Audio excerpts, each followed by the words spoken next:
ఎవరు ఎవరికి తోడవుతారో ఎప్పుడెందుకు విడిపోతారో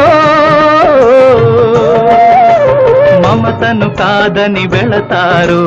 మనసే చాలని ఉంటారు ఎవ్వరి పయనం ఎందాకో అడగదు ఎవ్వరిని బదులే దొరకదని అడగదు ఎవ్వరిని బదులే దొరకదని ఓ బాటసారి ఇది జీవిత రహదారి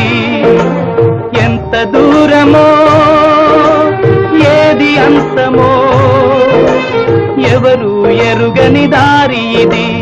ఒకరికి సొంతం కాదు ఇది ఓ బాటసారి ఇది జీవిత